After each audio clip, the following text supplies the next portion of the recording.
Bueno, la historia de la Puma arranca por 1952, 15 de junio de 1952. Allí, bueno, la idea ¿cuál era? Fabricar una moto en Argentina. Una moto que sirviera como medio de transporte, bueno, al pueblo, ¿no? Una cosa que no fuera muy onerosa, que fuera no muy difícil de fabricar. Eso es lo que se dice en una parte de la historia. Otra parte de la historia dice que Perón formó una comisión y mandó esa comisión a Europa con una cierta suma de dinero a comprar un proyecto, o sea, a comprar los derechos de fabricación de una moto. Apareció esta Puma acá, que se la regalaron en la UES a Perón, que era un ciclomotor alemán. La idea del comienzo, que era una moto un poco más, digamos, tecnológica o algo más importante, evidentemente quedó diluida, se diluye esa idea. Porque este ciclomotor no era evidentemente lo que Perón había encargado a esa comisión en un principio. Perón era un hombre que le gustaba andar en moto, inclusive tenía motos de 500 de aquella época inglesas. Y en ese momento lo máximo en el motociclismo era o italiano o inglés, y por supuesto algunas motos grandes alemanas.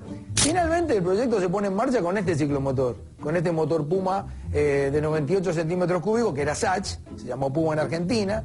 Hay una duda también sobre qué es Puma, si es el Puma de Córdoba de la Sierra, o alguien dijo que era Primera Unidad Motriz Argentina. Nunca se supo. Yo traté de investigarlo eso. Bueno, en realidad esto no se supo nunca. Sí sabemos bien que allá por el 52 se hicieron unas 20 motos, que se las pintaron de distintos colores, y a la gente que había trabajado en el proyecto le dieron la moto para que anduviera, para sacar defectos, ver un estándar de fabricación. Si yo lo hago cuando hago un nuevo proyecto, hacer una moto nueva, me tardo 6-7 meses, una vez que la hice, hago los prototipos, la doy a andar o yo mismo la hago andar para saber si hay algún detalle, alguna cosa. Después de un año, allá por el 53, se firma el decreto en donde finalmente la fábrica Puma, la fábrica de motos Puma, es una realidad. Depende de IAME, Industrias Aeronáuticas y Mecánicas del Estado, que después va a ser IME cuando fabriquen el rastrojero, que es Industria Mecánica del Estado. Por aquel momento todavía conservaba la A de aeronáutica, porque se hacía mucho de aeronáutica en Córdoba. ¿Dónde estaba la fábrica? No estaba dentro del ámbito de la IAME, en donde estaban los galpones de la IAME. Estaba un poco más allá, a 2 kilómetros por el camino a Carlos Paz, en una brigada que era de paracaidistas, que dejó de pertenecer a la aeronáutica, y entonces se tomó ese lugar para fabricar la moto. Bueno, allí se empezaron a fabricar, aparentemente se fabricaban en un primer momento unas 400 motos por día, en esa línea de montaje, y el detalle ¿cuál era?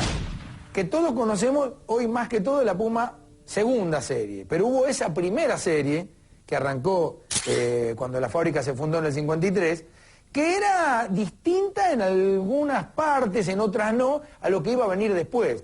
Porque las dos no tenían suspensión trasera. Tenían una suspensión delantera paralelogramo, o sea, no eran telescópicas, no era telescópica la horquilla, ni hidráulica menos. Tenían suspensión en el asiento, o sea, la primera serie tenía un asiento tipo bicicleta. Un tanque chiquitito, y las dos velocidades del motor se manejaban con una palanquita que estaba al lado del tanque, como una moto vieja inglesa, o más vieja todavía. Otro detalle, bueno, no tenía velocímetro, tenía la iluminación normal de una moto normal, con un volante magnético de 6 volt, un embrague que traía algunos problemas porque era bastante precario, bueno, con 2 discos de fricción nada más, bastante, podemos decir, económico el motorcito Sachs, que por aquel entonces, con 98 centímetros cúbicos y un carburador BIN alemán, que se fabricó acá también, daba unos 2 caballos con 75 más o menos. E impulsaba a esta motito de ruedas 26, ruedas altas. En la época se usaban ruedas altas y además se pensaba en la rueda alta por el tema del pozo, ¿no? Que las rutas no eran como ahora, y de donde venía ese ciclomotor, todavía peor. Bueno, 275, la moto andaba a unos 60 kilómetros por hora, algunos dicen que llegaba hasta 70. Yo en las que tengo restauradas hoy, primera y segunda serie, ninguna llega a 70. Están con piezas originales, pero no llega. Pasan los 60 por ahí.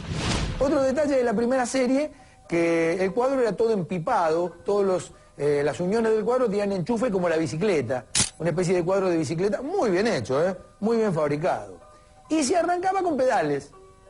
Tenía una pedalera como una bicicleta que tenía una cadena que iba a la rueda trasera que servía para dar impulso al motor a través de otra cadena, porque de los dos lados tenía cadena.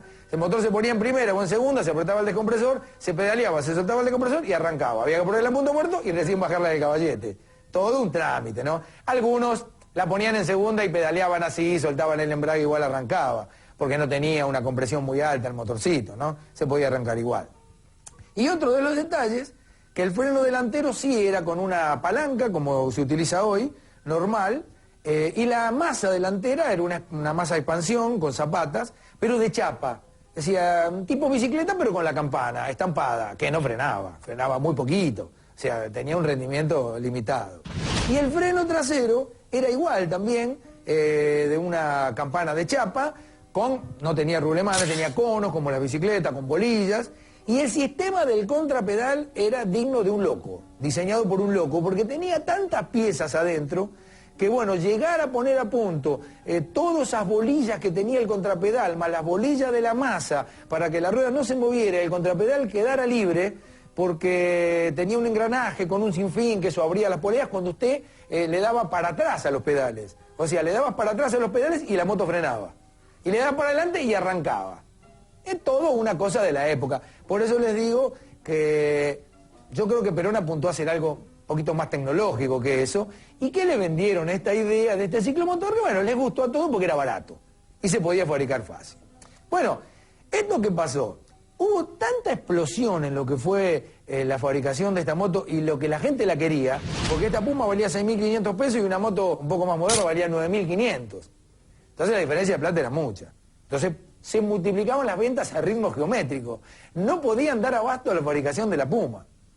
Para esto, la IAME, ahí donde dijimos que estaban a 2 kilómetros por el camino a Carlos Paz, tenía dos proveedores, Telebel y Stromberg. Stromberg era la que fabricaba la máquina de coser Stromberg en Scheppenen, que después esa barraca de Scheppenen, esa fábrica, fue sede de Citroën en Argentina. Entonces tenía dos proveedores de motores, Telebel, que era una fábrica metalúrgica, y Stromberg, que también, que producían los motores.